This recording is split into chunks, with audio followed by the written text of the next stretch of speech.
Et pour parler de la situation politique qui prévaut actuellement au Gabon, nous recevons sur ce plateau le professeur Noël Bertrand Bouzanga. Bienvenue.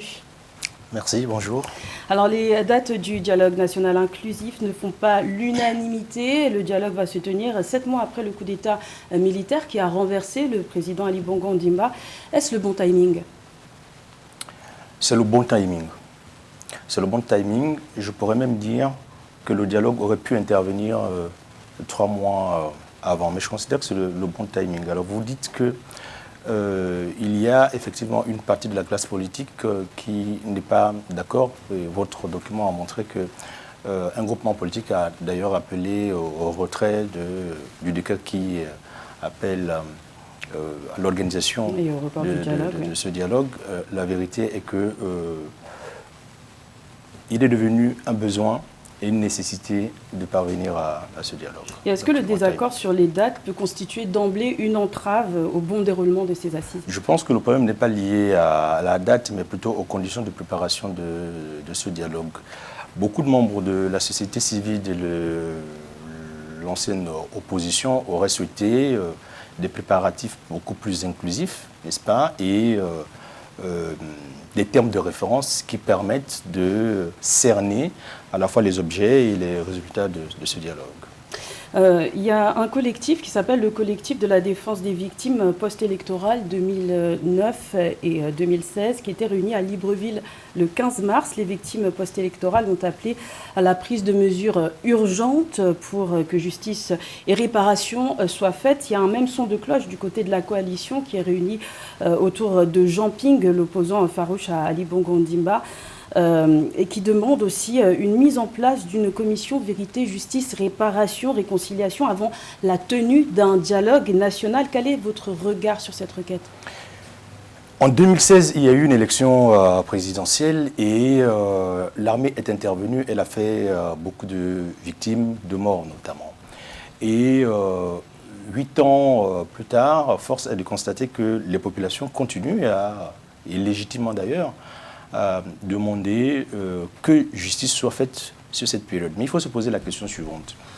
Le dialogue qui va intervenir dans 1 ou 2 semaines, enfin dans une dizaine de jours, quel problème en réalité il vient régler? Est-ce qu'il vient régler des problèmes, des traumatismes post-électoraux, ou au contraire, il va redessiner les contours de la vie institutionnelle, donner au pays un nouveau corpus juridique.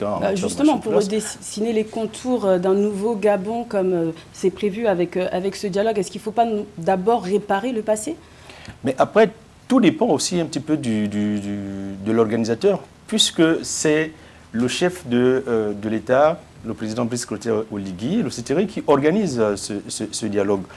Et c'est lui qui, en partie, détermine les thèmes à débattre lors de ce dialogue. Évidemment, je vois bien que, et je suis d'avis d'ailleurs, qu'il eût fallu qu'on organise au Gabon un moment de justice transitionnelle pour faire un procès du passé.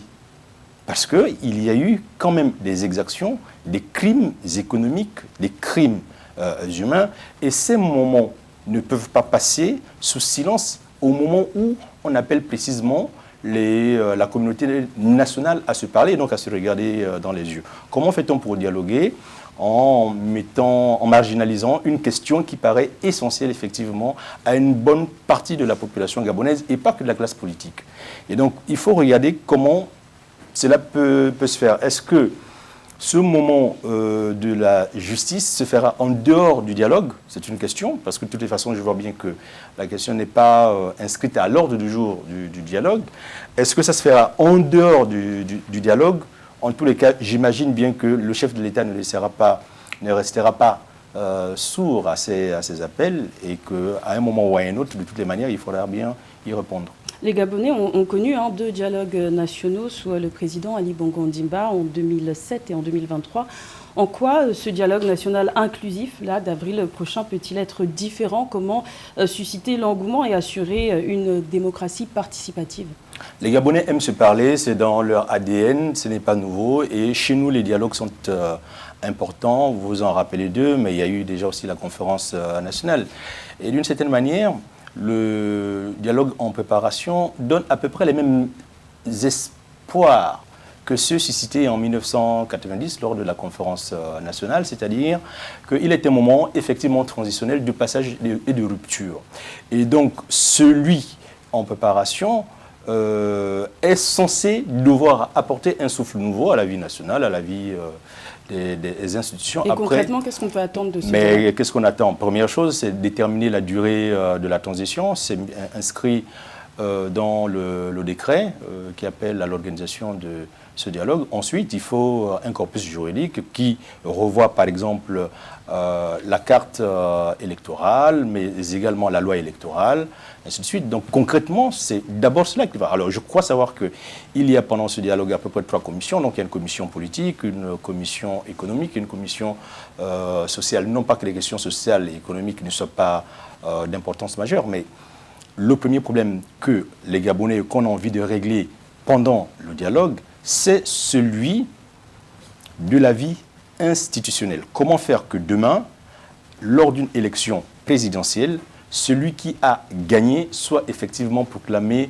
vainqueur? C'est une question essentielle qui remet en réalité au cœur de l'activité politique et du jeu démocratique le peuple qui est souverain. Puisque à chaque fois, en réalité, depuis Mathusalem, lors des élections présidentielles, chaque fois le peuple a été mis hors jeu. Et en 2016 comme en 2023, même faisant un coup d'État de toutes les manières, le constat est le même, c'est que le peuple ne détermine pas celui qui dirige le pays. Merci, professeur Bouzanga, d'avoir répondu à notre invitation. On arrive déjà à la fin de notre temps imparti. Je rappelle que vous êtes enseignant-chercheur à l'université Omar Bongo et membre de la société civile au Gabon. Je vous remercie.